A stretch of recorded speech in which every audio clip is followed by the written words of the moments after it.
Hello मेरे बच्चों, स्वागत है आप सभी का ऑल अबाउट मैथमेटिक्स के ऊपर, जहां पर हम मैथ्स को सिर्फ सीखते नहीं हैं, हम मैथ्स को जो है वो फील करते हैं। अब आपको पता है कि एनसीईआरटी एग्जाम्पलर सीरीज चल रही है हमारी, और इस सीरीज में है हमारी जो दूसरी वीडियो है और रिलेशन एंड फंक्शन की ये लास्ट वीडियो है।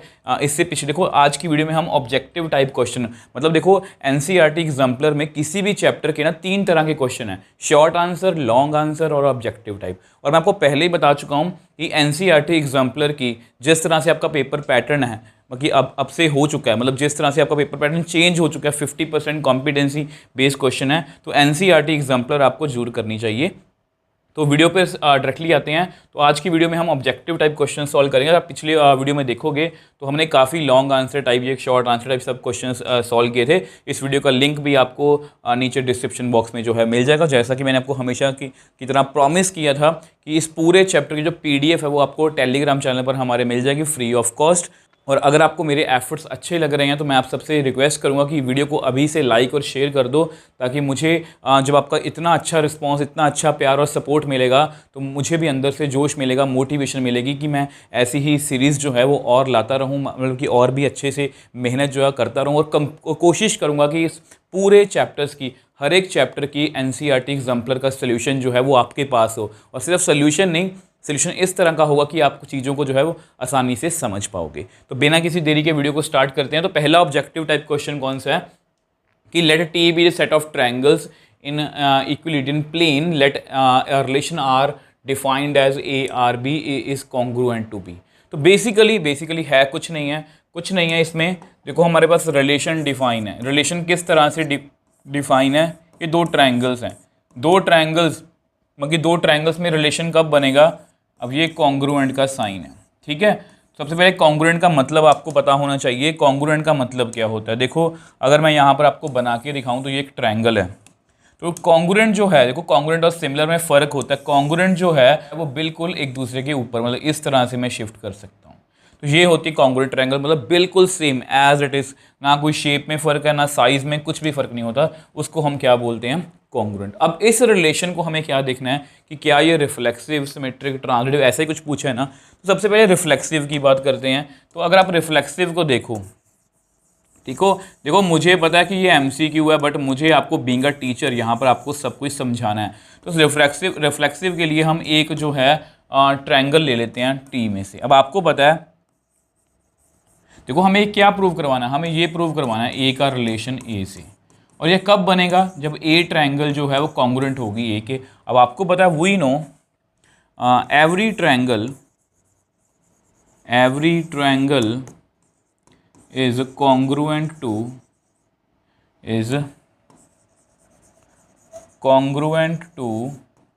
इटसेल्फ। वो खुद के तो कॉन्ग्रुएंट ही होगी, और अगर वो खुद के कॉन्ग्रुएंट है, देयरफॉर A का A से, देयरफॉर A का, देखो मैं आपको क्वेश्चन फुल करवा रहा हूँ, ये क्वेश्चन आपको 2 मार्क्स में भी आ सकता है। A का A से रिलेशन बन गया तो ये रिफ्लेक्सिव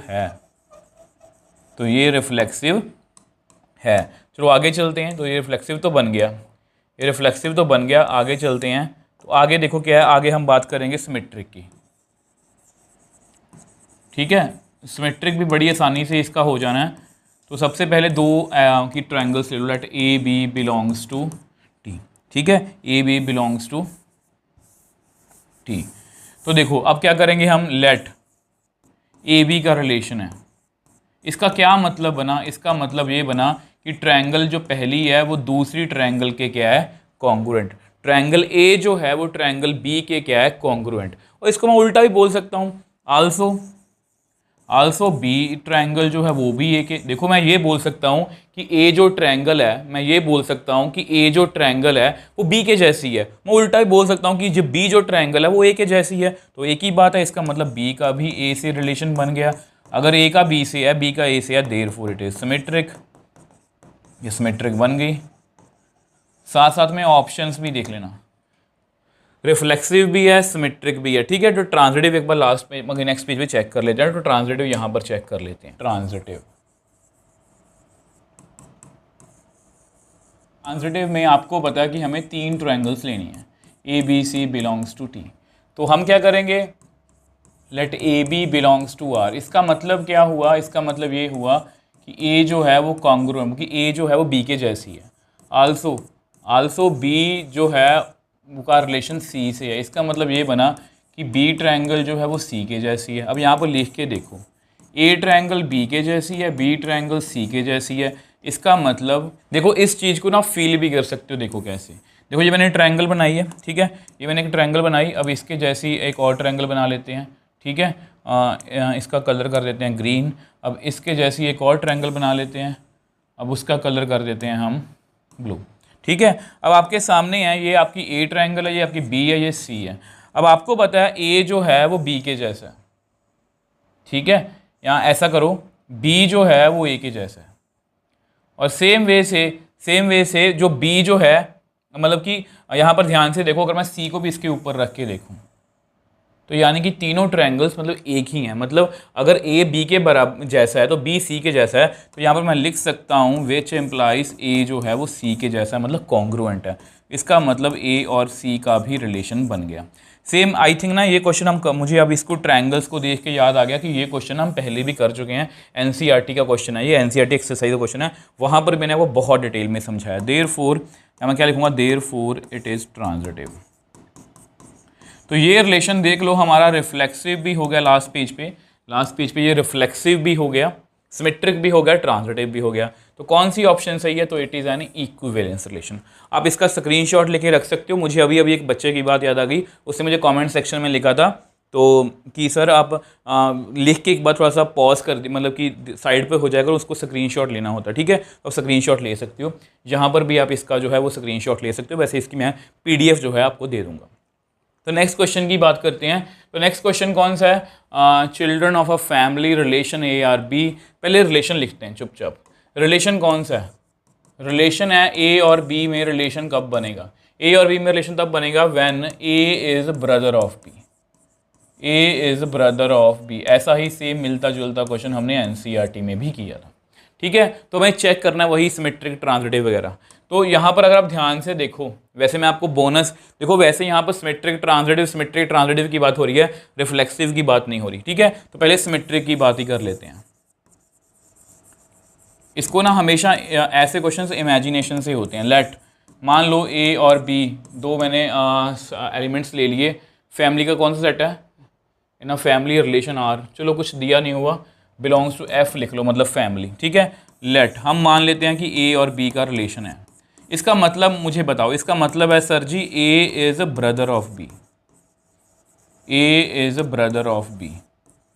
अगर मैं ये पूछूं कि इसका मतलब ये भी हुआ ना कि B is also brother of A, ये हो भी सकता है, नहीं भी हो सकता। कैसे, देखो ए जो है वो बी का भाई है, ए जो है वो बी का भाई है। और अगर ये भी देखो, अगर ये मेल है, अगर ये देखो ये तो मेल ही है, वो ब्रदर है।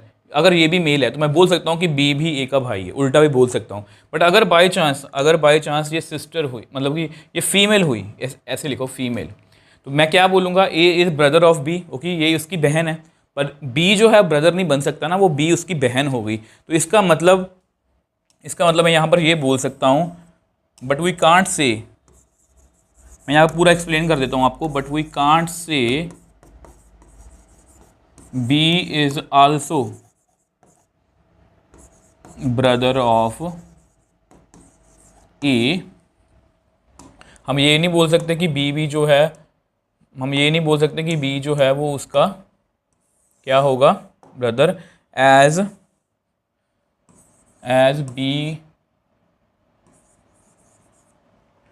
B can be sister of A, वो एक मतलब कि ए की सिस्टर भी हो सकती है। तो देयरफॉर बी कॉमा ए का रिलेशन जो है वो नहीं बनेगा।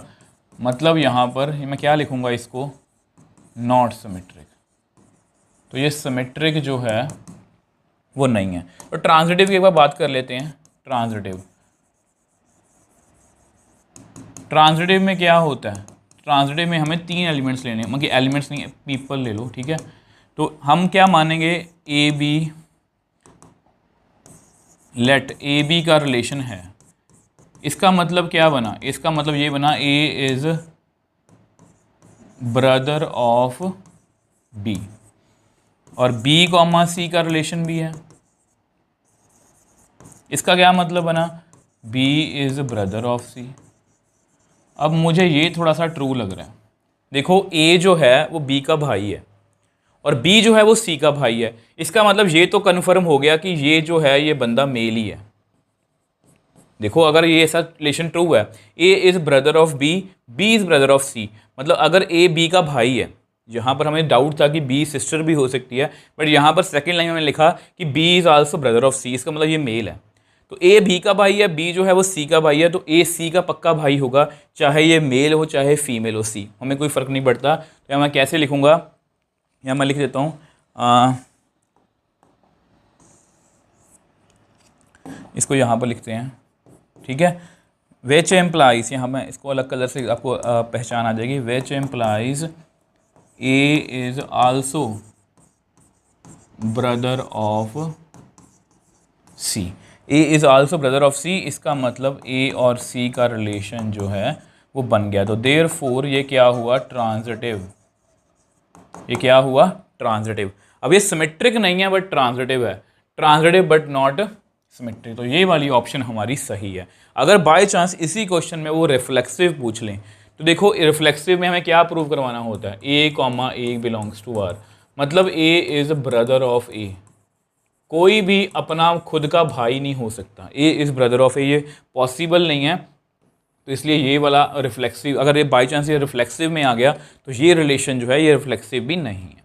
तो नेक्स्ट क्वेश्चन की बात करते हैं। अब ये जो क्वेश्चन है ये काफ़ी इंपॉर्टेंट है, ये इतना इंपॉर्टेंट है कि एनसीईआरटी मिसलेनियस में इसके 4 या 5 तरह के क्वेश्चन हैं। तो हमें एक सेट दिया हुआ है, अब सेट को ध्यान से लिखो, ध्यान से लिखो सेट को 1 2 3। अगर आप इसको बहुत ज़्यादा डिटेल में करना चाहते हो, आपको चाहते हो कि आपको एक एक पॉइंट क्लियर हो, मतलब बहुत ज़्यादा डिटेलिंग में, तो मैं आपको अपनी जो रिलेशन फंक्शंस की प्लेलिस्ट पूरे नीचे डिस्क्रिप्शन बॉक्स में दे दूंगा। वहाँ पर जाके मैंने इस पर बहुत टाइम लगाया है ताकि बच्चों को ये समझने में दिक्कत ना आए। बट मैं यहाँ पर ये मान के चल रहा हूँ कि आप देखो हर चीज़ को करने का टाइम होता है। मैं ये एग्जाम्पलर सीरीज़ करवा रहा हूँ आपको, और मैं ये मान के चल रहा हूँ कि आप एनसीईआरटी जो है वो अपनी ख़त्म करके आए हो, ठीक है। तो मैं उस लेवल के अकॉर्डिंग यहाँ पर आपको टीच कर रहा हूँ। तो सबसे पहले मैं आपको वैसे बता दूँ, सबसे पहले अगर आपको कोई पूछे ना कि मैं एक इक्विवेलेंस रिलेशन लिख के बताओ, तो वो सिंपल सा लिख देना आप 1 1 2 2 3 3। ये रिलेशन जो है ये हमेशा क्या होगा, रिफ्लेक्सिव। डबलेट हमेशा रिफ्लेक्सिव होता है, डबलेट हमेशा सिमेट्रिक होता है, और डबलेट जो है वो हमेशा ट्रांजिटिव होता है, ठीक है। और एक रिलेशन और लिख देना आप, एक रिलेशन और लिख देना, वो पता कौन सा होगा, आपको पता है ये 1 2 3 से 1 2 3 रिलेशन डिफाइन है। तो जितने भी ऑर्डर, जैसे अगर यहाँ मैं 1 2 3 लिखूँ, तो जितने भी ऑर्डर्ड पेयर्स बन रहे हैं, जैसे 1 का 1 के साथ बन रहा है, 1 का 2 के साथ, 1 का 3 के साथ, यहाँ से देखो 2 का 1 के साथ बन रहा है, 2 का 2 के साथ बन रहा है, 2 का 3 के साथ बन रहा है, 3 का 1 के साथ बन रहा है, 3 का 2 के साथ बन रहा है, 3 का 3 के साथ। जिस तरह से हम सेट्स में नहीं करते कि फाई जो है वो सबका सबसेट होता है और वो सेट खुद भी सबका सबसेट हो, खुद भी अपना सबसेट होता है, तो सेम वे से अगर मुझे इक्विवेलेंस रिलेशन लिखना हो, सबसे पहले तो जितने भी नंबर्स हैं उतने डबलेट लिख दो। दूसरा रिलेशन वो लिखो जिसमें क्या है कि सारा कुछ आ गया, अब ये पक्का इक्विवेलेंस है। मतलब दो, मतलब ये या ना तो ये आंसर है हमारा ना ही ये है, मतलब या तो 3 आएगा या 5 आएगा, ठीक है। मतलब ये थोड़ा सा आपको इस तरह से स्मार्ट वे से कैलकुलेशन किया करो। अब आगे चलते हैं, ठीक है, अब आगे चलते हैं। देखो मैं रिलेशन आपको लिख के दिखाता हूँ। अब रिलेशन 2 की बात करते हैं। अब देखो ये तो हमें लिखना ही पड़ेगा, ये तो हमें लिखना ही पड़ेगा, ये तो मैंने लिख लिया। अब इसमें ऐसा करते हैं 1 2 को ऐड कर लेते हैं। अब सिमेट्रिक करने के लिए 2 1 को भी ऐड करना पड़ेगा। एक बार मैं आपको पेयर चेक करके दिखा देता हूँ, एक बार मैं आपको पेयर जो है वो चेक करके दिखा देता हूँ, ठीक है। इसको ना, इसको एक बार साइड पे ही रख लो, इसको बाद में कंसिडर करेंगे, ठीक है। तो एक बार आपको पेयर चेक करके दिखा देता हूँ। देखो मैं हमेशा बोलता हूँ डबलेट को चेक करने की जरूरत नहीं है, आप ना ऐसा करो 1 2 को चेक कर लो, 1 2 को चेक करो। 1 2 2 2 के साथ पेयर बनाएगा, 1 2 जो है वो 2 1 के साथ पेयर बनाएगा, 2 1 जो है वो 1 2 के साथ पेयर बनाएगा, 1 1 के साथ पेयर बनाएगा। यहाँ से हमें क्या मिलेगा, यहाँ से हमें मिलेगा 1 2 1 2 मिलेगा ना, यहाँ से हमें क्या मिलेगा 1 1, यहाँ से हमें क्या मिलेगा 2 2, यहाँ से हमें क्या मिलेगा 2 1। ये सारा कुछ हमारे रिलेशन सेट में है, ये सारा कुछ हमारे रिलेशन सेट में है। देखो रिफ्लेक्सिव तो पहले से ही है, ये सिमेट्रिक भी हो गया, क्योंकि सबका उल्टा 1 2 का उल्टा है, 2 1 का उल्टा है। ट्रांजिटिव आपके सामने मैंने चेक करे, डबलेट ही चेक करने होते हैं, डबलेट ही चेक करने होते हैं, और ये सारे हमारे रिलेशन सेट में हैं। अगर ये रिलेशन सेट में हैं तो इसका मतलब ये जो रिलेशन है ये भी हमारा क्या हो गया, इक्विवेलेंस रिलेशन। 2 हो गए, तीसरा वो पड़ा। अब चौथे रिलेशन की बात करते हैं, ठीक है। तो सॉरी, तीसरे रिलेशन की बात करते हैं, मतलब ये तो पता ही है ना आपको, इसको बाद में करूँगा। तो 1 1 2 2 3 3, ये क्वेश्चन बहुत इंपॉर्टेंट है। ऐसा करो 1 3 और 3 1 को ऐड कर लो।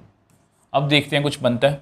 तो 1 3 को लिखें यहाँ पर, 1 3 बना सकता है 3 3 के साथ पेयर, 1 3 के साथ पेयर, और 3 1 1 1 के साथ और 1 3 के साथ।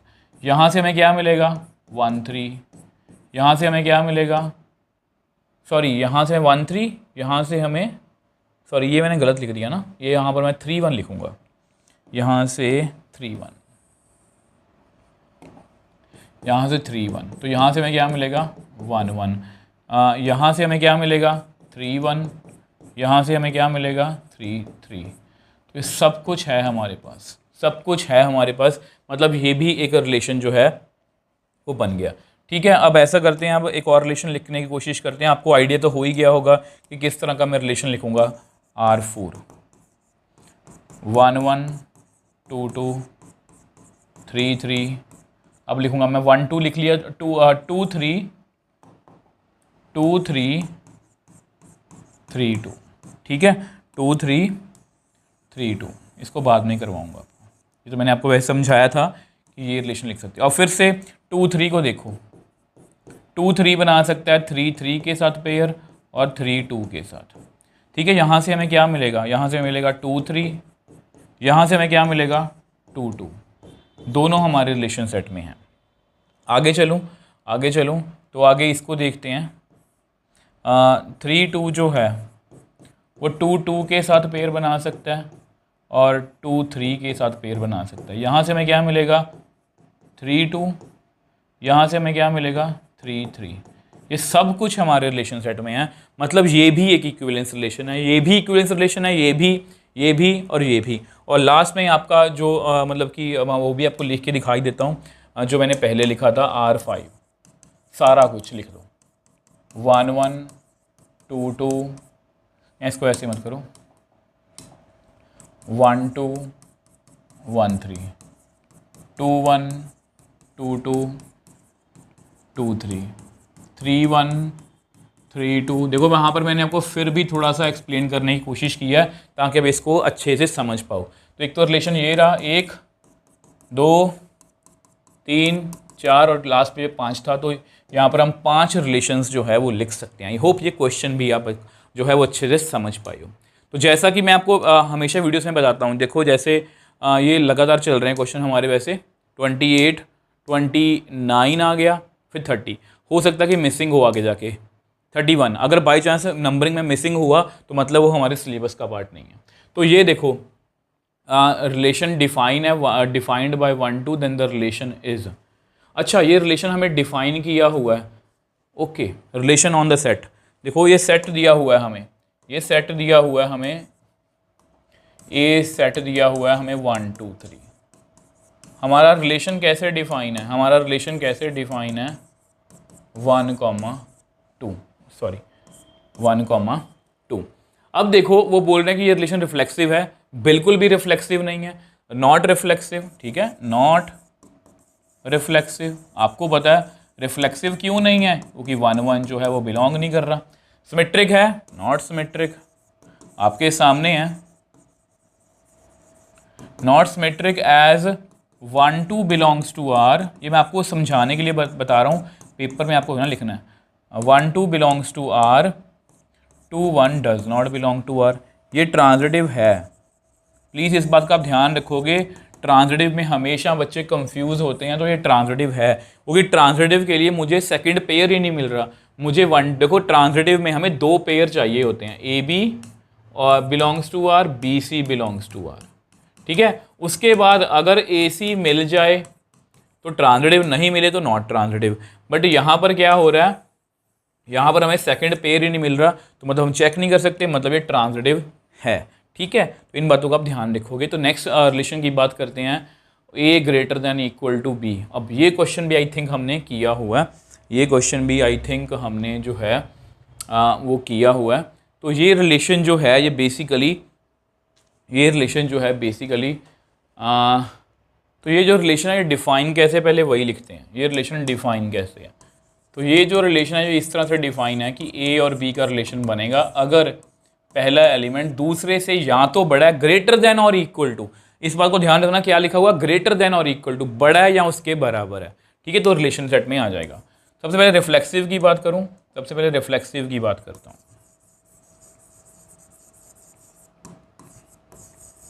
रिफ्लेक्सिव में मुझे एक एलिमेंट लेना होता है, तो एक एलिमेंट जो है रियल नंबर में से आ गया। रिफ्लेक्सिव में मुझे प्रूव क्या करवाना है, ए का रिलेशन ए से। इसका मतलब क्या हुआ कि A is greater than equal to A. कुछ बच्चे इसको गलत लिख के आते हैं बट ये सही है, क्योंकि इसका मतलब ये है ये ए जो है वो बड़ा है या उसके बराबर है। हम यहाँ से स्टार्ट करेंगे। We know A is always greater than equal to A, मतलब यहाँ तो उससे बड़ा है या उसके, देखो यहाँ अगर बड़ा नहीं है तो उसकी इक्वल तो है ना, तो यहाँ पर मैं लिख सकता हूँ ए ग्रेटर दैन इक्वल टू ए। इसका मतलब मैं लिख सकता हूँ कि ए का रिलेशन ए से है, ठीक है, ए का रिलेशन ए से है। अब नेक्स्ट बात करते हैं सिमेट्रिक की। सिमेट्रिक भी देखना पड़ेगा कि सिमेट्रिक है या नहीं, ठीक है, तो सिमेट्रिक देख लेते हैं।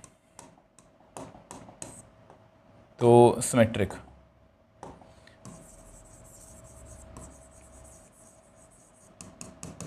अब ये सिमेट्रिक मुझे नहीं लग रहा, सिमेट्रिक मुझे नहीं लग रहा, क्योंकि एक ही लेस देन ग्रेटर देन की बात हो रही है। एक टाइम पे एक नंबर बड़ा, देखो ऐसे बहुत से केसेस हम ले सकते हैं जिनमें सिमेट्रिक वो होगा। मैंने आपको बहुत बार बताया, अगर 100 केस है मान लो, 100 में वो 99 बार जो है वो सिमेट्रिक बन रहा है या ट्रांजिटिव बन रहा है या रिफ्लेक्सिव बन रहा है, बट एक बार नहीं बन रहा, तो डैट मीन्स वो सिमेट्रिक या रिफ्लेक्सिव या ट्रांजिटिव जो है वो नहीं है, ठीक है। तो इस बात का आप ध्यान रखोगे। तो यहाँ पर ऐसा करते हैं, लेट हम ले लेते हैं ए जो है is equal to 2 and B is equal to 1। B जो है वो 1 ले लेते हैं, ठीक है, belongs to real number. Let A B का रिलेशन है, लेट ए बी का रिलेशन है, विच एम्प्लाइज 2,1 का रिलेशन है। आपको पता है यहाँ पर मैंने सही लिखा है 2 ग्रेटर देन और इक्वल टू 1, पर क्या इसका उल्टा प्रूफ हो रहा है। Now let 1,2 belongs to R, 1,2 belongs to R. इसका मतलब क्या हुआ, पहला एलिमेंट दूसरे से बड़ा या उसके बराबर है, विच इज़ कॉन्ट्राडिक्शन। ये पॉसिबल ही नहीं है। 1 ना तो उसके इक्वल है ना उससे मतलब कि बड़ा है। अगर ये कॉन्ट्राडिक्शन है, therefore 1,2 does not belong to R, therefore not symmetric. ये सिमेट्रिक नहीं है जी, ठीक है, ये सिमेट्रिक नहीं है। अब देखा जाए तो पहली ऑप्शन तो बिल्कुल नहीं है, सिमेट्रिक ये वाली ऑप्शन भी नहीं है, नीदर ट्रांजिटिव बट सिमेट्रिक ये भी नहीं है। बट मुझे मेरा आंसर पता लग गया, ये रिफ्लेक्सिव और ट्रांजिटिव है बट सिमेट्रिक नहीं है। बट क्योंकि अभी हम सीख रहे हैं इसलिए मैं आपको पूरा करवाऊंगा। ट्रांजिटिव भी एक बार इसको चेक कर लेते हैं, तो ट्रांजिटिव चेक करते हैं, ठीक है। वैसे मेरा आंसर मुझे क्लियर हो गया था, तो ट्रांजिटिव देख लेते हैं कि आपको अगर पेपर में ये ट्रांजिटिव आ जाए तो कैसे चेक करेंगे। तो 3 एलिमेंट्स ले लेते हैं, let A B C belongs to real number. क्या करेंगे, let A B belongs to R. इसका मतलब क्या बना, इसका मतलब बना ए जो पहला नंबर दूसरे से बड़ा या उसके बराबर है। Also B comma C belongs to R. इसका क्या मतलब है, बी जो है वो सी से बड़ा या उसके बराबर है। इसको इकट्ठे लिखो। अब ये बात तो अंडरस्टूड है, ये बात तो अंडरस्टूड है। ए जो है मान लो बी के इक्वल है, ठीक है, और बी मान लो सी से बड़ा है तो भी ए सी से बड़ा है। ए मान लो बी से बड़ा है और बी सी के इक्वल है तो भी ए सी से बड़ा है। तो विच एम्प्लाइज मैं लिख सकता हूँ A is also greater than C. इसको आप कहीं पर भी चेकआउट कर सकते हो। तो which implies A comma C belongs to R, therefore R is transitive. तो हमारा जो रिलेशन, जैसा कि मैंने आपको बोला था, हमारा जो रिलेशन है वो रिफ्लेक्सिव भी है, ठीक है, रिफ्लेक्सिव भी है, ट्रांजिटिव भी है, बट नॉट सिमेट्रिक। तो ये हमारा क्या है करेक्ट आंसर। आई होप ये एग्जाम्पल भी आपको अच्छे से क्लियर है। अब देखो नेक्स्ट क्वेश्चन की बात करते हैं। नेक्स्ट क्वेश्चन है हमारा 33, ठीक है। तो इसमें क्या दिया हुआ है कि रिलेशन दिया हुआ है हमें, ठीक है, 1 1 2 2 3 3 1 2 2 3 1 3 देन आर इज। अब ये ऐसे क्वेश्चंस मुझे बहुत इंटरेस्टिंग लगते हैं। तो सबसे पहले रिलेशन को लिखते हैं। हमारा रिलेशन किस तरह से है, 1 1 2 2 3 3, उसके बाद है 1 2 2 3 1 3। देखो बाकी सब कुछ वर्बली चेक कर सकते हैं, जैसे ए में 3 एलिमेंट्स हैं 1 2 3, तो ये भी है, ये भी है, ये भी है। तो यहाँ से हमें ये क्लियर है कि ये रिफ्लेक्सिव तो है। 1 2 का उल्टा 2 3 नहीं है, ठीक है। 1 2 belongs to R but 2 1 does not belong to R, तो नॉट सिमेट्रिक। तो सिमेट्रिक ये नहीं है, हमें यही कुछ पूछा ना उसने। रिफ्लेक्सिव तो है बट नॉट सिमेट्रिक, तो ये ऑप्शन मुझे सही लग रही है। बट एक बार ट्रांसलेटिव को भी चेक कर लेते हैं, ठीक है। ट्रांसलेटिव को देखो, यहाँ पर मैं आपको फिर से वही बोल रहा हूँ कि मुझे आपको बीइंग अ टीचर ये सब कुछ सिखाना है। तो ट्रांसलेटिव देखते हैं एक बार, ट्रांसलेटिव को अलग कलर में करते हैं। तो जैसे 1 2 को उठा लेते हैं, मुझे ये बता दो 1 2 किस किस के साथ पेयर बनाएगा। 1 2 2 3 के साथ बनाएगा, ठीक है। 1 2 2 2 के साथ बनाएगा। अब बहुत से बच्चे यहाँ पर बोलते हैं कि यहाँ से 1 3 आ गया हमारे रिलेशन सेट में है, यहाँ से 1 2 आ गया हमारे रिलेशन सेट में है, ठीक है। 1 2 के सारे पेयर पूरे हो गए, यस। अब उसके बाद 2 3 की बारी है। 2 3 को चेक करें, 2 3 बना सकता है 3 3 के साथ। 2 3 जो है और किसी से बनाएगा ही नहीं। चलो जी, यहाँ से हमें क्या मिलेगा, यहाँ से हमें मिलेगा 2 3, तो ये तो चेक हो गया। अब रह गया 1 3 1 3 1 3 जो है वो भी जो है वो 3 3 के साथ पेयर बनाएगा। तो यहाँ से 1 3, तो ये ट्रांजिटिव भी है, ओके, तो ये ट्रांजिटिव भी है। तो उसमें यहाँ पर हमारी वैसे ऑप्शन नहीं मिल रही है। यहाँ पर हमारी देखो ये ऑप्शन तो बिल्कुल गलत है, नीदर सिमेट्रिक वाली भी बट नॉट ट्रांजिटिव, ये भी गलत है। रिफ्लेक्सिव बट नॉट सिमेट्रिक, हमारी ऑप्शन के अकॉर्डिंग यही आंसर सही है, क्योंकि सिमेट्रिक एंड ट्रांजिटिव मैं नहीं बोल सकता। तो इसलिए मैंने आपको जस्ट करके दिखाया कि आपको हर एक पेयर चेक करना है। प्लीज़ इसमें जल्दबाजी मत करना है, ये क्वेश्चन बहुत इंटरेस्टिंग है। अब देखो, if A contain 5 elements and set B contain 6 elements, the number of 1 1 and onto mappings. अब देखो इसके लिए ना मेरे पास एक फॉर्मूला है।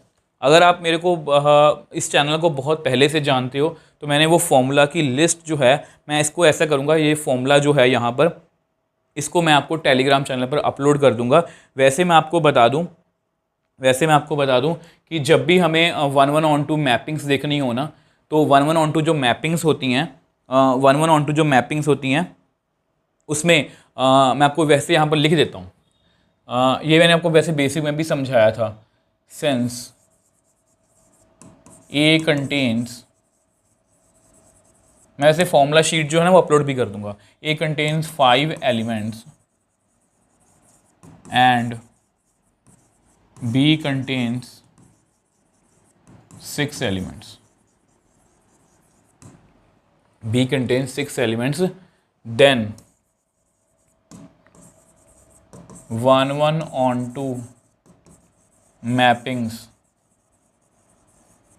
आर 0। इसका आंसर डायरेक्टली कितना आएगा, 0। ये मैंने कैसे बोल दिया, देखो इसको समझ के देखो, ठीक है, इसको समझ के देखो।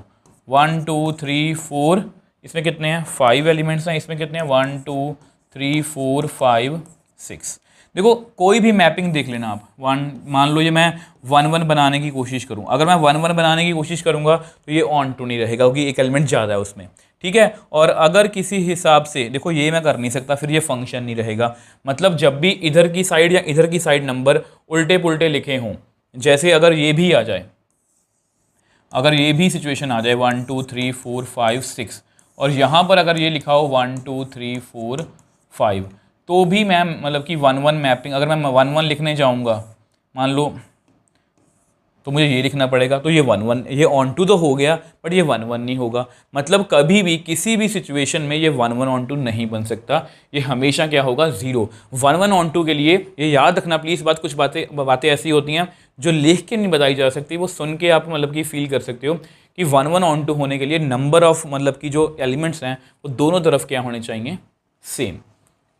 अब देखो इसमें फॉर्मूला की जरूरत रहेगी। अब ये डायरेक्टली फॉर्मूला है हमारे पास। यहाँ पर क्या लिखा हुआ है, ए में 1 से लेके एन तक एलिमेंट्स हैं, ठीक है। ए में 1 से लेके ये मैं ना यहाँ पर लिखा हुआ है फॉर्मूला 1 से लेके एन तक। बी में ए से बी नंबर ऑफ सर्जेक्शंस मतलब हमें जो है देखो ये ना फॉर्मूला अगर मैं आपको लिख के दिखाऊँ ना, यहाँ पर देखो ए में कितने एलिमेंट्स हैं, नंबर ऑफ थोड़ा सा मैं एक्सप्लेन कर देता हूँ। Number of elements in A कितने हैं, n. Number of elements in B कितने हैं, 2। अब याद रखना कि अगर मुझे ऑन टू मैपिंग लिखनी है, तो इसमें जो है पिछले वाले सेट में एलिमेंट्स जो हैं वो कम होने चाहिए, ठीक है। इसका एक ना डायरेक्टली फॉर्मूला होता है, मैं आपको वो बताने की कोशिश करता हूँ वो फॉर्मूला कौन सा है। वैसे वो फॉर्मूला होता है टोटल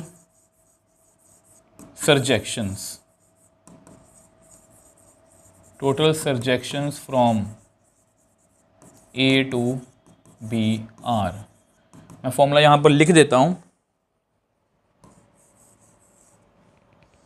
ये होता है r इज इक्वल टू 0 से लेके 2 तक -1 की पावर r 2cr। यहाँ पर मैं लिखूँगा 2 माइनस r उसकी पावर n। ये फॉर्मूला होता है। ये जहाँ पर मैंने 2 लिखा है, 2 मतलब इसके एलिमेंट्स, n मतलब जो है मतलब a के एलिमेंट्स, ठीक है। थोड़ा सा इसको सॉल्व करने की कोशिश करते हैं। प्लीज़ यहाँ पर घबराओ मत, मैं इस फॉर्मूला शीट को टेलीग्राम चैनल पर अपलोड कर दूंगा, ठीक है। वहाँ पर 1 के बारे में ही बताया हुआ है। इसको सॉर्ट आउट करें। -1 की पावर 0, r की जगह 0 लिखो, 2c0, 2 माइनस 0 की पावर n प्लस -1 की पावर 1, जहाँ पर भी r है मैं वैल्यूज़ फिल कर रहा हूँ, 2 माइनस 1 की पावर n प्लस -1 की पावर 2, 2c2, 2 माइनस 2 की पावर n। थोड़ा सॉर्ट आउट करें। -1 की पावर 0 तो 1 ही होती है। 2c0 कितना होता है आपको देखो NCR की वैल्यू पता होनी चाहिए। NCR ये होता है n factorial n minus r factorial और आपको साथ में ये भी पता होना चाहिए कि NC0 कितना होता है 1,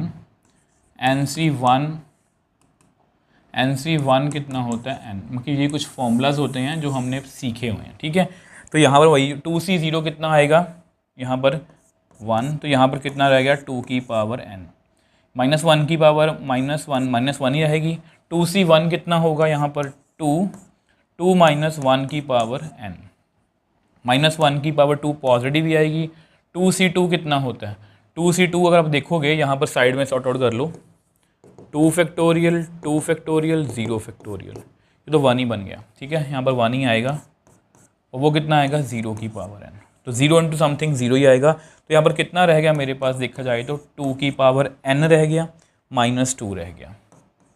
तो ये कौन सी ऑप्शन मैच कर रही है, तो option B is the right answer. देखो मुझे पता है कि थोड़ा सा क्रैमिंग वाला क्वेश्चन है, बट अगर आपको ये पेपर में आ गया, सिर्फ ये फॉर्मूला बेस्ड है। अगर बाय चांस यही क्वेश्चन उल्टा होता कि मुझे B to A सर्जेक्शंस देखनी होती, तो यहाँ पर इसका आंसर आना था 0, ठीक है। तो मैंने वो फॉर्मूला जो है मैं आपको थोड़ा सा दिखाने की अगर कोशिश करूँ, अगर आपको विजिबल होगा तो ये फॉर्मूला है, ठीक है। ये फॉर्मूला ये मैं जल्दी ही मतलब आपको टेलीग्राम चैनल पर अपलोड कर दूंगा, वहाँ से जाके प्लीज़ आप चेकआउट कर लेना। तो ये क्वेश्चन भी हमारा बड़ी आसानी से जो है वो सॉल्व हो गया।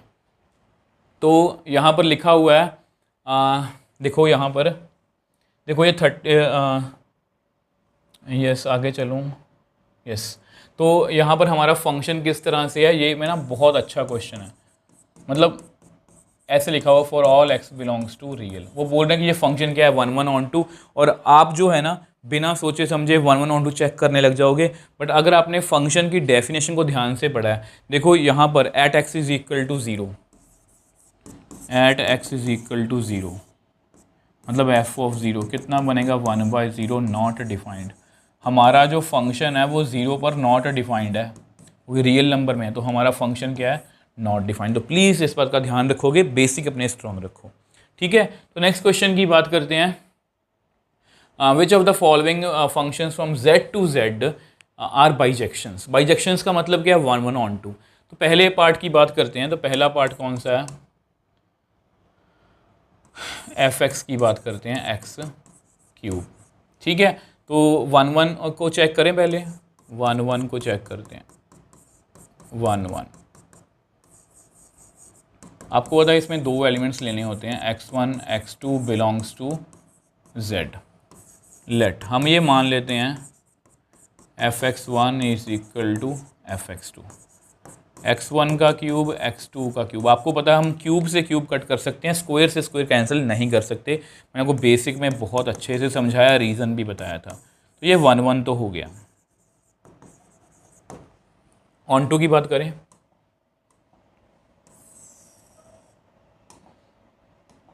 तो अगर ऑन टू की बात करें,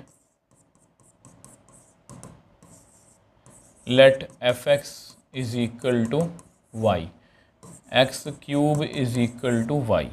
x कितना आ गया, y की power 1/3।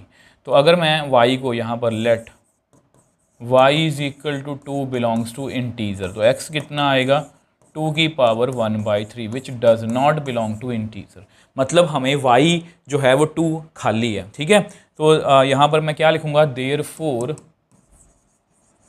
for y is equal to 2 belongs to z, there is no x belongs to z such that, इसकी बात समझते हो ना कि मतलब y में कोई एलिमेंट खाली है, such that fx is equal to y, therefore not on 2। तो मतलब अगर 1 1 आ गया था, ऑन 2 नहीं आया, मतलब ये हमारी बाइजेक्शंस जो हैं वो नहीं है। पहला पार्ट हमारा गलत है, ठीक है, ये हमारा जो है गलत है। अब उसके बाद सेकंड पार्ट की बात करते हैं, f(x) is equal to x+2। Second part की बात करते हैं। सेकंड पार्ट क्या है, f(x) is equal to x+2। तो 1 1 की बात करूं पहले।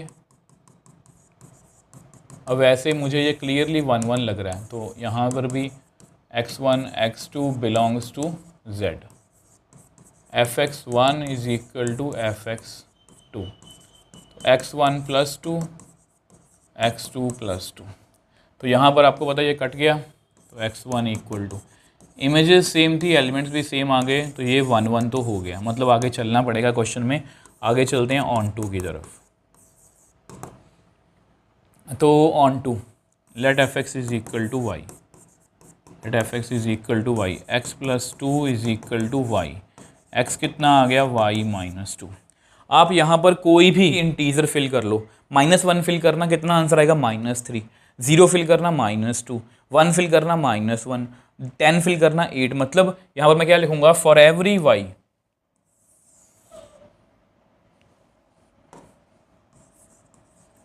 For every y belongs to z, there is x belongs to z such that fx is equal to y, therefore on 2। और ये on 2 भी है, therefore fx is equal to x+2 is bijection. तो ये एक बाइजेक्शन है, मतलब यहाँ पर ये वाला हमारी बाइजेक्शन है, ठीक है। विच ऑफ द फॉलोइंग फंक्शन, इसके दो आंसर भी हो सकते हैं। नेक्स्ट की बात करते हैं, fx is equal to 2x + 1, ठीक है, fx is equal to 2x + 1। चलो आगे चलते हैं, fx is equal to 2x + 1। अब ये भी मुझे 1 1 तो लग रहा है, अब ये भी मुझे 1 1 तो लग रहा है। कैसे लग रहा है, देखो ध्यान से, let x1 and x2 belongs to z, images same मान लो। इसके पीछे का लॉजिक मैं आपको, जिन बच्चों ने ये बेसिक देखा है ना, उनको पता है, मैंने आपको बहुत अच्छे तरीके से समझाया है कि ऐसा क्यों होता है, कि ऐसे ही क्यों प्रूव कर सकते हैं इसको। ये भी कट गया, और यहाँ पर कितना रह गया, 2x1 is equal to 2x2, ये भी कट गया, तो x1 is equal to x2, ये आपस में इक्वल आ गए, देयरफॉर 1 1। तो हमारा ये जो फंक्शन है ये 1 1 तो है। ऑन टू को चेक करें, तो let f x is equal to y, तो इसकी वैल्यू है 2x plus 1 is equal to y. 2x is equal to y minus 1, x कितना आ गया y माइनस 1/2। अब y की मैं ऐसी कौन सी वैल्यू फिल करूँ, y को अगर 1 फिल करूँ 0 आ जाएगा, 2 फिल करूँ तो 1/2। Yes, let y is equal to 2 which implies x कितना आएगा 1/2, does not belong to z। आपके सामने आए ये z को बिलोंग जो है वो नहीं करता, does not belong to z। ठीक है, तो यहाँ पर मैं क्या लिखूँगा, मैं क्या लिखूँगा, therefore y is equal to 2 belongs to z, there is no x belongs to z such that fx is equal to y, therefore not on to। ठीक है, यहाँ मैंने लास्ट क्वेश्चन में लिखा था not on to। ठीक है, ये भी मतलब हमारा जो है वो गलत है। ठीक है, अब रह गया ये वाला, इसको भी चेक कर रहे थे, fx is equal to x square plus 1। ये बस आपको चेक करना आना चाहिए। ठीक है, ये बस आपको चेक करना आना चाहिए। तो लास्ट पार्ट है fx is equal to x square plus 1। ठीक है, अब मुझे लग रहा है ये 1 1 ही नहीं है। देखो कैसे 1 1 की बात करते हैं। Let x1 and x2 belongs to z। मुझे पता है कि यहाँ पर इंटीजर्स की बात हो रही है जिसमें नेगेटिव पॉजिटिव नंबर दोनों होते हैं। ठीक है, और ऊपर से स्क्वायर है, तो लेट x1 को ले लो 1, x2 को ले लो -1। f ऑफ 1 कितना आएगा, 1 का स्क्वायर प्लस 1 2। f ऑफ -1 कितना आएगा, वो भी कितना आएगा 2। 1 and -1 both have same image. अगर दोनों की सेम इमेज है देयरफॉर नॉट 1 1, तो ये 1 1 नहीं है, मतलब ऑन टू तो चेक करने की ज़रूरत ही नहीं है। अब कुछ बच्चों के मन में डाउट होता है, कि सर हमें एग्जाम्पल की तरह नहीं, हमें दूसरे तरीके से ही बता दो। वो भी बता देता हूँ। और ठीक है, बाय चांस अगर आपने ये चेक करना हुआ, let x1 and x2 belongs to z, कैसे लिखोगे, लेट इमेजेस क्या हैं सेम, तो क्या लिखोगे, x1 का स्क्वायर प्लस 1, x2 का स्क्वायर प्लस 1। तो इसको आप कट करो, कितना आ गया, x1 का स्क्वायर x2 का स्क्वायर। अब स्क्वायर नहीं कैंसिल आउट कर सकते, तो अगर आप स्क्वायर कैंसिल आउट करोगे तो आपके पास ये आएगा x1 is equal to x2 और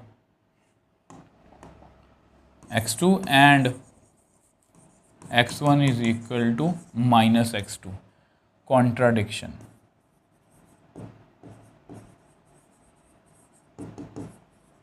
देयरफॉर नॉट 1 1। कॉन्ट्राडिक्शन क्यों है, देखो कोई भी एक नंबर अगर मान लो ये पॉजिटिव है तो वो अपने, देखो यहाँ तो वो देखो पॉजिटिव दोनों बराबर आ गए, पॉजिटिव नेगेटिव के बराबर नहीं हो सकता। और अगर ये नेगेटिव है बाय चांस, तो नेगेटिव अपने नेगेटिव के मतलब उसका भी नेगेटिव मतलब वो पॉजिटिव बन जाएगा, या बराबर नहीं हो सकते। तो अगर इमेजेस सेम है, एलिमेंट्स बराबर नहीं आए, तो इट इज़ कॉन्ट्राडिक्शन, मतलब ये 1 1 जो है वो नहीं है। ठीक है, आई थिंक मतलब ये इसमें आपको आंसर मिल गया कि ये भी जो है वो हमारी बाइजेक्शन नहीं है, ये भी नहीं है, सिर्फ सेकेंड पार्ट है। चलो नेक्स्ट पार्ट की तरफ चलते हैं। अब रेंज डिसाइड करनी है हमें एक्स स्क्वायर -4x + 5 की, 2 से लेके इन्फिनिटी तक। तो रेंज जो है वो कैसे निकालेंगे, रेंज वाला क्वेश्चन जो है वो हमने पहले भी किया था। रेंज जो है, अब देखो मैं आपको वो भी बता दूं, देखो ये क्वेश्चन जो है हमारा 39 है, 39 के बाद डायरेक्टली हमारा 44th क्वेश्चन है। इसका मतलब ये नहीं कि मैंने क्वेश्चन को स्किप किया, इसका मतलब ये है कि वो आपके सिलेबस का पार्ट जो है वो नहीं है। अब देखो रेंज वाला क्वेश्चन जो है, वो हमने पहले भी किया था। तो वहाँ पर मैंने कोई तरीका बताया था कि जो क्वेश्चन में लिखा हुआ है ना, उसको कोशिश करो किसी हिसाब से कि जैसे वो cos x वाला क्वेश्चन था, तो मैंने ये क्वेश्चन यहाँ से उनकी स्टार्ट किया था, कॉस एक्स की वैल्यू -1 और 1 के बीच में होती है, ठीक है। बट यहाँ पर ऐसा कुछ नहीं दिख रहा मुझे, तो यहाँ पर मैं किसकी हेल्प लूँगा? देखो हमारा फंक्शन जो है, पहले लिखते हैं। हमारा फंक्शन जो है वो इस तरह से डिफाइन है, 2 से लेके इन्फिनिटी तक to real number. Function define कैसे है? x² -4x + 5। अगर देखो मुझे एक जैसे cos x है, वो एक मतलब कि एक नेचुरल आंसर है कि cos की वैल्यू जो है -1 और 1 के बीच में ही रहेगी, -1 और 1 भी हो सकती है। तो यहाँ पर मैं कुछ वैसी ही सिचुएशन में पहुँचना चाहता हूँ। अब ये क्वाड्रेटिक है। अब आपने एक परफेक्ट स्क्वायर का मेथड सुना होगा, तो 10th में हम पढ़ते थे। तो परफेक्ट स्क्वायर होता क्या है? हमें क्या करना है? x के कोफिशिएंट का हाफ। देखो x देखो परफेक्ट स्क्वायर के मेथड का फॉर्मूला, जो स्टेप्स होते हैं पता कौन से होते हैं? पहला स्टेप होता है कोफिशिएंट ऑफ x² = 1। x² का कोफिशिएंट 1 होना चाहिए, यहाँ पर 1 ही है, ठीक है, यहाँ पर 1 ही है। उसके बाद सेकंड स्टेप क्या होता है? हाफ कोफिशिएंट ऑफ x, इसका करना होता है मुझे स्क्वायर, और लास्ट में करना होता है ऐड एंड सब्ट्रैक्ट। तो ये जस्ट मैंने आपको समझाने के लिए सारे स्टेप्स लिखे हैं, ठीक है। तो अब हमें क्या करना है? इसके कोफिशिएंट का हाफ कितना होगा? -4 का हाफ -2 का स्क्वायर 4। तो मुझे क्या करना है? मुझे यहाँ पर क्या करना है? +4 -4। उसके बाद पता क्या करना है? उसके बाद पता क्या करना है? फंक्शन को इस तरह से लिखो, x² -4x, जिसको ऐड किया उसको लिख दो, जिसको ऐड किया उसको लिखो, ब्रैकेट करो जी क्लोज, ब्रैकेट करो जी क्लोज। उसके बाद क्या रह गया हमारे पास? उसके बाद रह गया हमारा +5, और उसके बाद में क्या रह गया हमारे पास? -4। ऐसे करना है, जो पहले एक्स वाई टर्म्स हैं दोनों को लिख के जिसको ऐड किया उसको लिखना है हमेशा। अब ये ना बेसिकली, अब ध्यान से चेक करोगे तो ये बेसिकली पता क्या है? ये बेसिकली है x - 2 का होल स्क्वायर। चेक कर लो, a² + b² - 2ab, चेक करना, ये यही बनेगा। ये कितना बन गया? +1। अब सर आप बोलोगे सर इससे हमें फ़ायदा क्या? अब आप बोलोगे सर इससे हमें फ़ायदा क्या है? देखो फ़ायदा बहुत है, फ़ायदा बहुत है, क्योंकि ये स्क्वायर आ गया, ये स्क्वायर आ गया। हम क्या लिखेंगे? हम यहाँ पर क्या लिखेंगे? देखो मैं यहाँ पर क्या लिखूँगा? स्क्वायर ऑफ, जस्ट आपको समझाने के लिए पेपर में लिखना, anything is always greater than equal to 0। Square जो होता है वो हम या तो 0 हो सकता है, 0 से बड़ा होगा। तो विच इम्प्लाइज मैं क्या लिखूंगा? x - 2 का स्क्वायर जो है वो हमेशा 0 या 0 से बड़ा आंसर देगा, ठीक है। अब साथ में यहाँ पर +1 भी है, तो इसको +1 कर लेते हैं दोनों तरफ।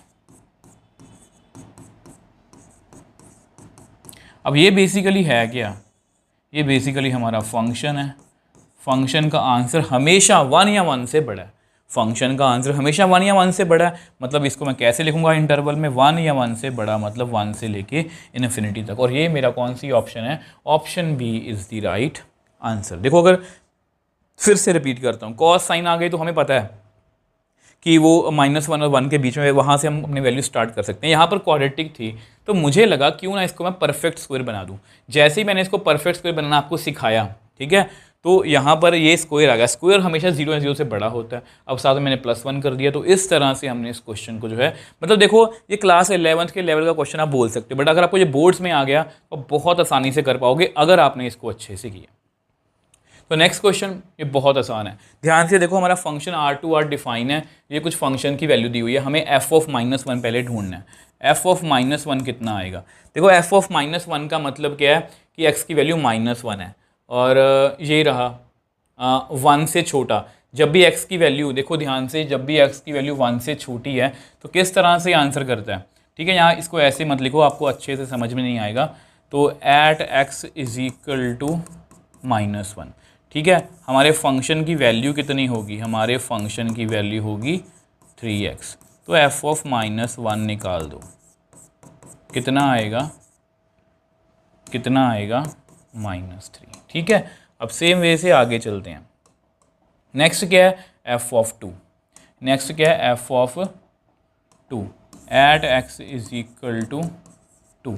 अब देखो at x is equal to 2, हमारे फंक्शन जब x की वैल्यू 2 है, 1 और 3 के बीच में 2 आएगा तो x स्क्वायर। तो यहाँ पर f ऑफ 2 की वैल्यू कितनी आएगी, 2 का स्क्वायर मतलब 4।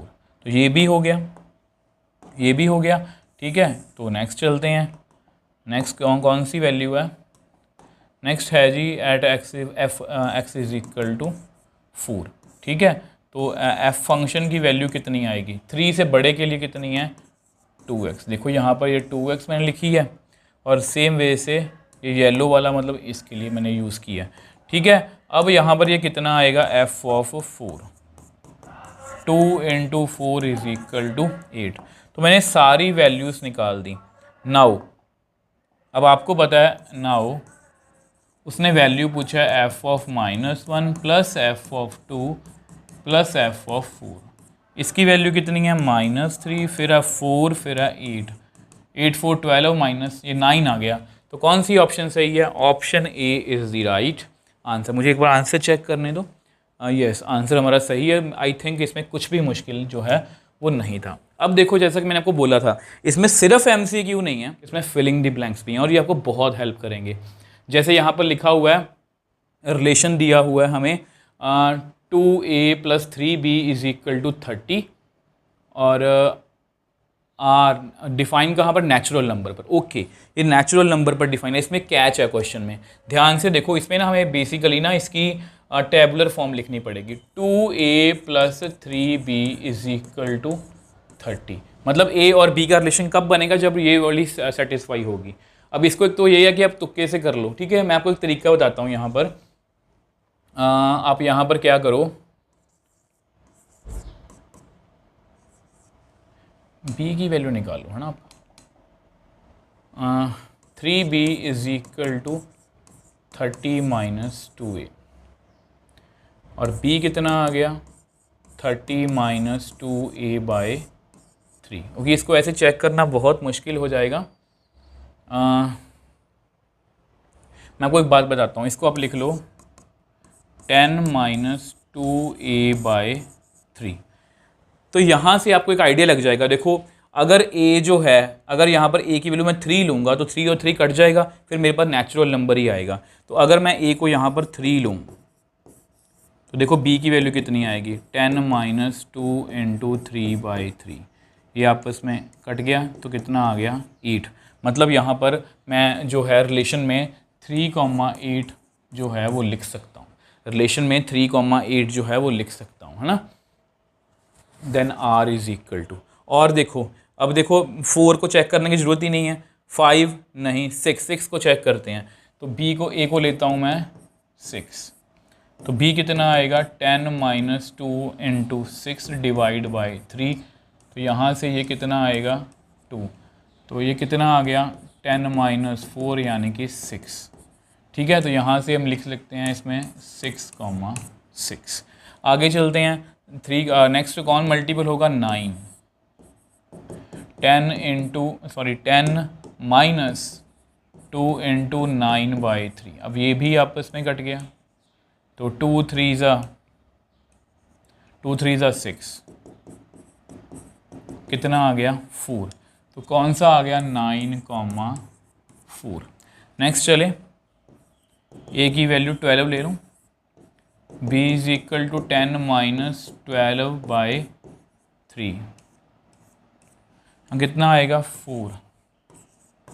तो 10 - 8 2, तो 12,2, 12,2, और 14 फिल करूँ, सॉरी 15 फिल करूँ, 15, a इज इक्वल टू 15। तो कितना आएगा, 10 - 2 × 15/3। तो b कितना आ गया, 10 - 10 is equal to 0, does not belong to natural number. तो यही आएगा, तो यही आएगा। तो यहाँ पर हमारे पास 3 8 6,6 9,4 12,2 ही आएगा, ठीक है। देखो, इसका लॉजिक समझ गए ना आप। मैं आपको क्या समझाना चाह रहा हूँ कि आपको जिस तरह से करना कर लेना। मैंने जस्ट वैसे ही समझाया कि अगर ये 3 से कट होगा तभी यहाँ पर फ्रैक्शन में नंबर नहीं आएगा।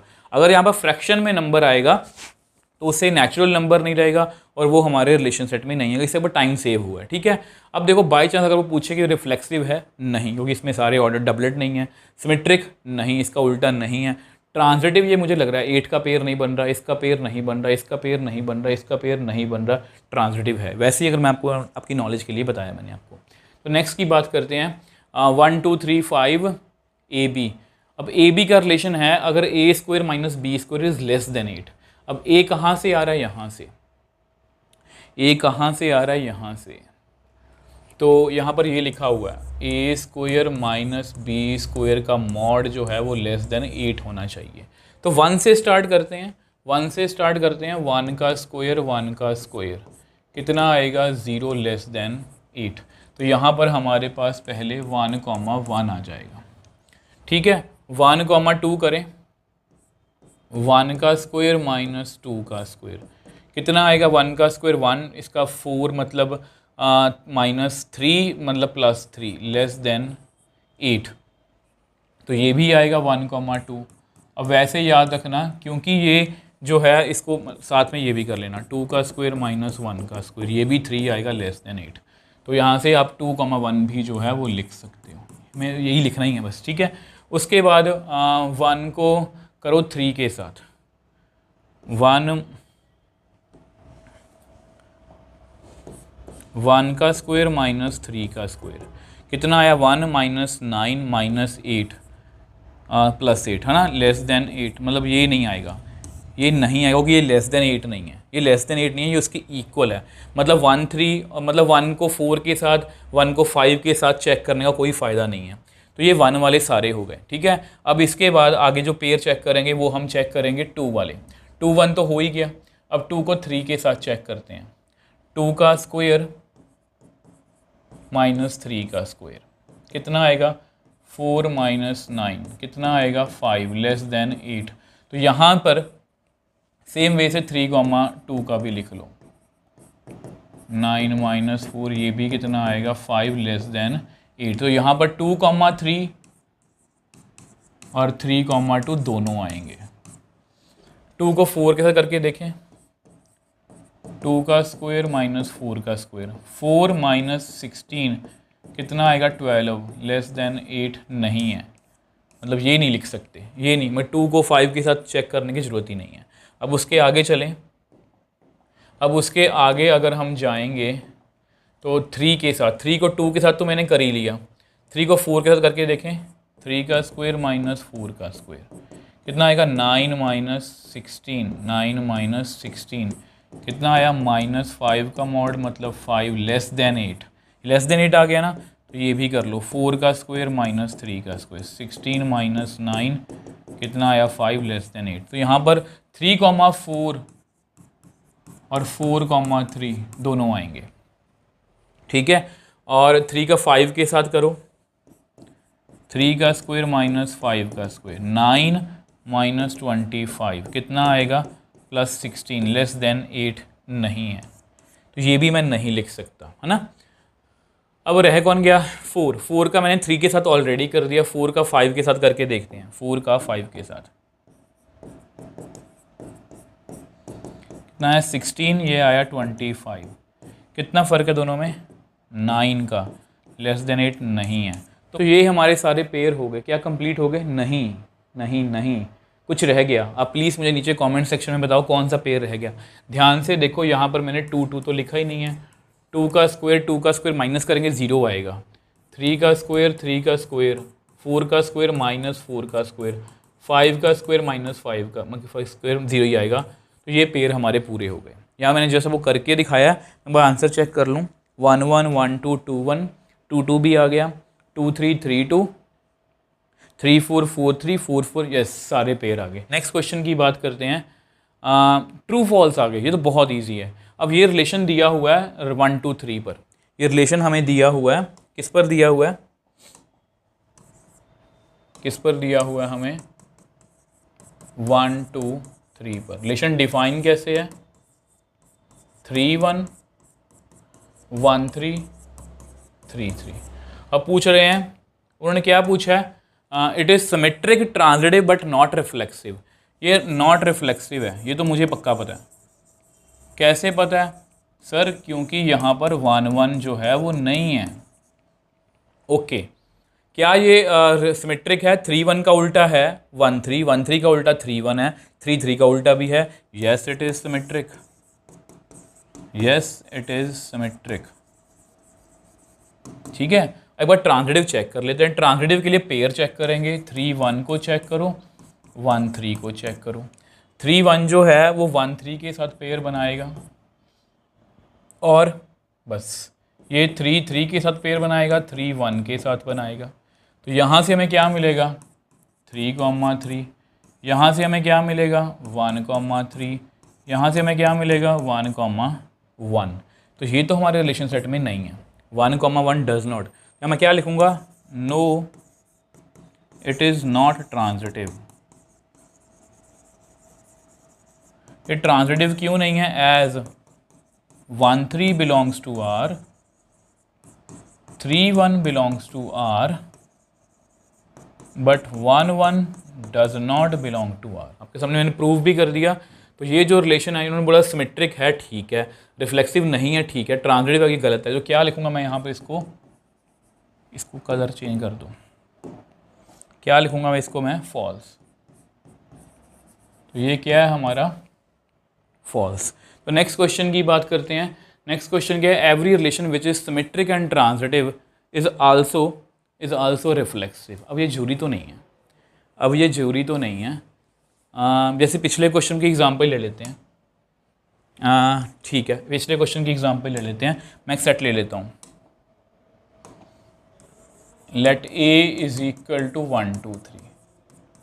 अब मैं एक रिलेशन लिखता हूँ पिछली बार वाले ही।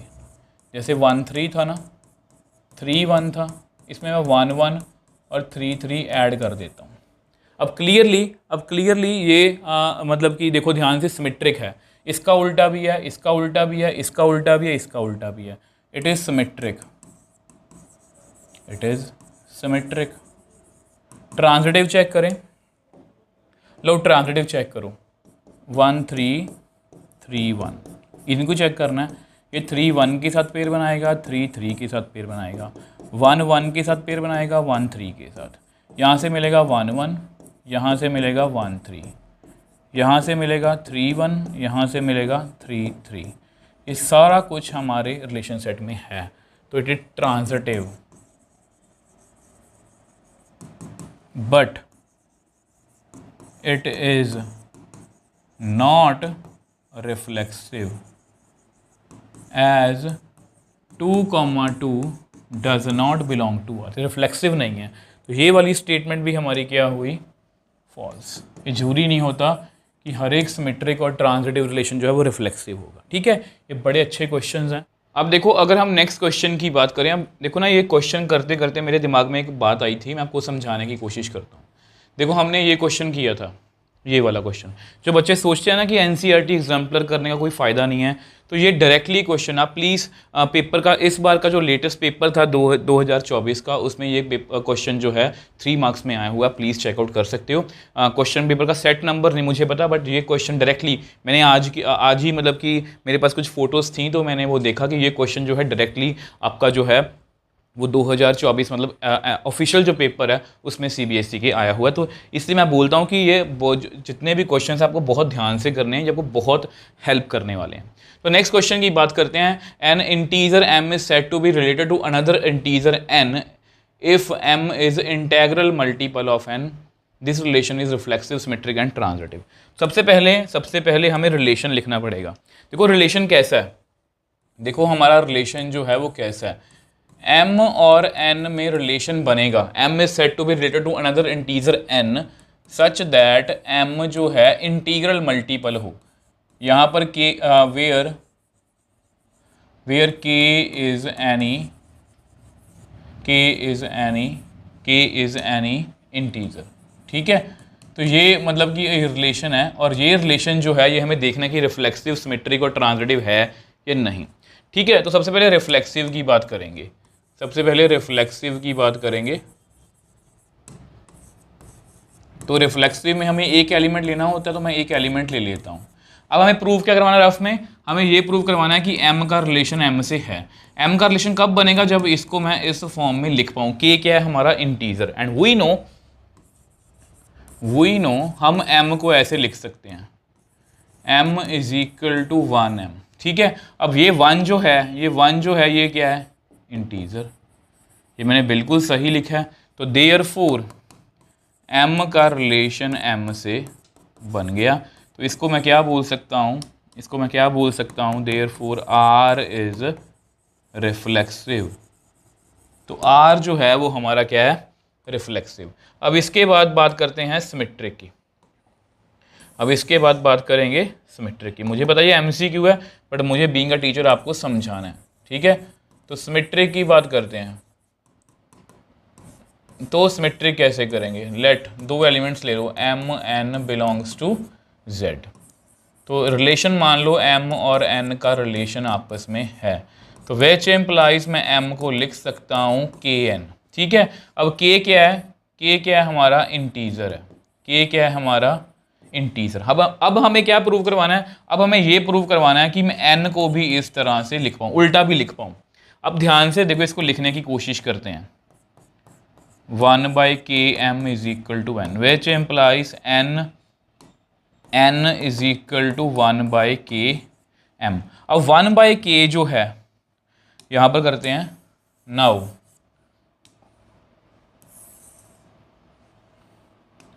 नाउ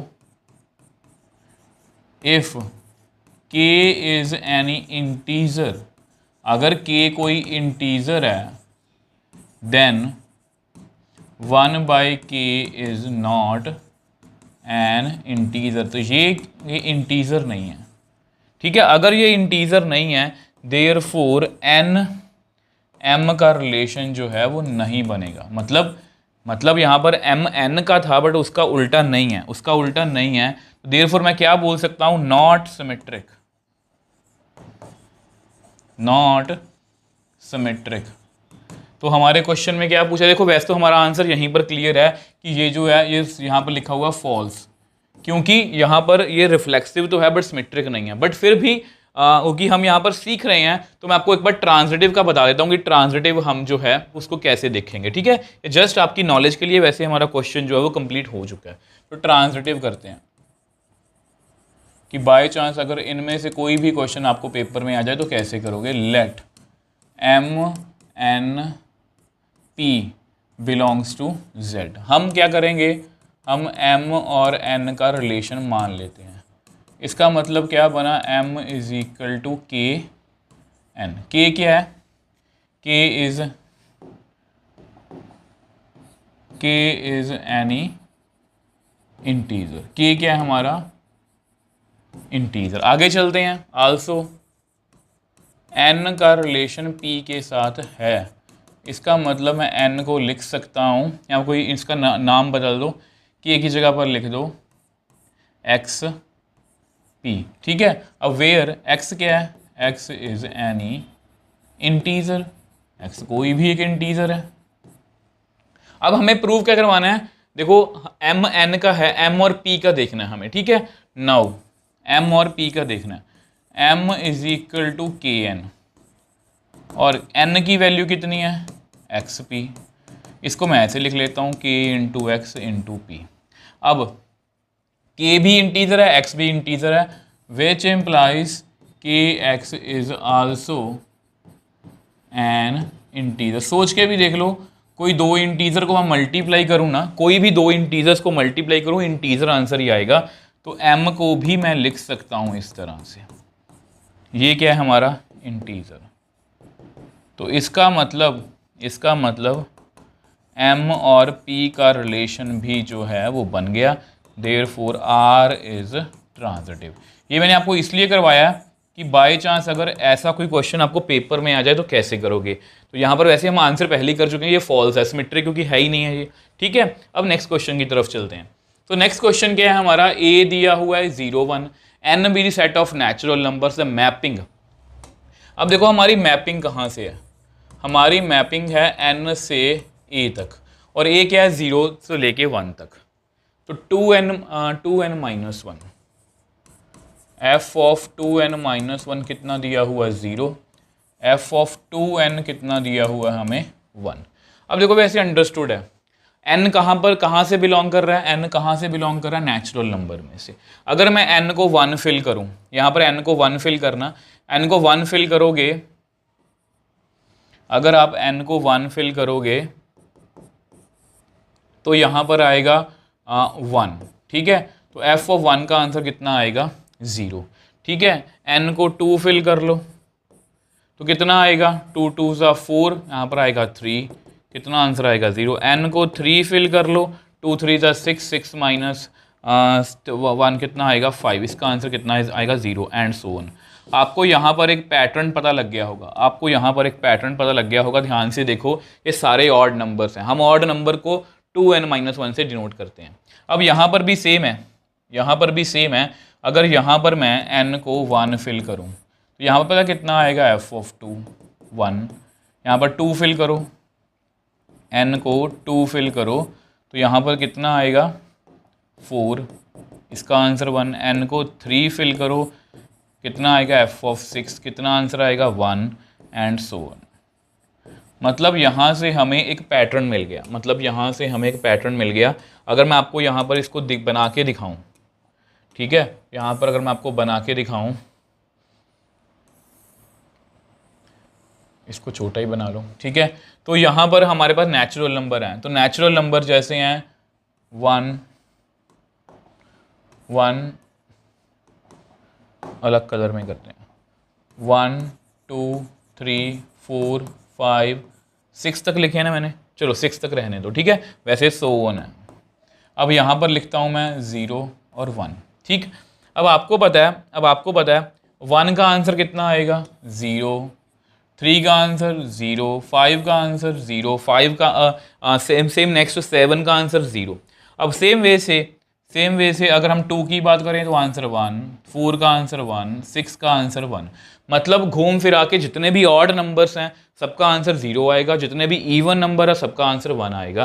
तो यहाँ पर हमारे पास कभी कोई भी एलिमेंट खाली नहीं है। Therefore then the mapping is onto, therefore it is onto. और अगर ये ऑन टू है तो ये हमारी स्टेटमेंट क्या है, ट्रू। यहाँ पर ये ट्रू लिखा हुआ है। देखो बेसिकली पढ़ने का ही है, मतलब अगर हमने ध्यान से क्वेश्चन को पढ़ लिया, हमने सॉल्व कर लिया और इसमें कुछ भी मुश्किल नहीं है, ठीक है। अब लास्ट क्वेश्चन की बात करते हैं, तो बड़ा ही आसानी से हमारा सारा चैप्टर जो है वो हो गया। नेक्स्ट आपको मुझे बताना है कौन सा चैप्टर आप करना चाहते हो। रिलेशन दिया 1 2 1 1 1 2 2 1 3 3 इस वो बहुत आसान है, बहुत। देखो ये क्वेश्चन कितनी बार रिपीट हो चुका है और मैं आपको यही कहूँगा कि ऐसे क्वेश्चन को करके जाना, मतलब बोर्ड्स में आपको मिलेगा ही मिलेगा, इनमें से कोई ना कोई एक क्वेश्चन मिलेगा ही मिलेगा। और चैनल को या मुझको थैंक यू बोलना मत भूलना, ठीक है। तो यहाँ पर ये है। अब आप मेरे को बताओ क्या ये रिफ्लेक्सिव है, नॉट रिफ्लेक्सिव। सर क्यों नहीं है रिफ्लेक्सिव, यहाँ पर 1 1 भी है, 3 3 भी है एज, बट यहाँ पर क्या है 2 2 नहीं है, तो नॉट रिफ्लेक्सिव। आगे बात करते हैं, सिमेट्रिक है, सिमेट्रिक है, इसका उल्टा भी है, इसका उल्टा भी है, इसका उल्टा भी है, इसका उल्टा भी है। Yes it is symmetric. वैसे तो हमारे क्वेश्चन का आंसर आ चुका है, मैं जस्ट आपको चेक करना बता रहा हूँ, ठीक है। Yes it is symmetric. अब इसके बाद ट्रांजिटिव की बात कर लेते हैं। ट्रांजिटिव के लिए हमें पेयर चेक करने होते हैं, 1 2 को चेक कर लो और 2 1 को चेक कर लो। डबलेट हम चेक नहीं करते। 1 2 किसके साथ पेयर बना सकता है, 2 1 के साथ, और नहीं 2 1 1 1 के साथ बना सकता है, 1 2 के साथ बना सकता है। तो यहाँ से हमें क्या मिलेगा, मिलेगा 1 1 हमारे रिलेशन सेट में है। यहाँ से हमें क्या मिलेगा 2 1 हमारे रिलेशन सेट में है। यहाँ से हमें क्या मिलेगा 2 2 हमारे रिलेशन सेट में नहीं है, तो नॉट ट्रांजिटिव।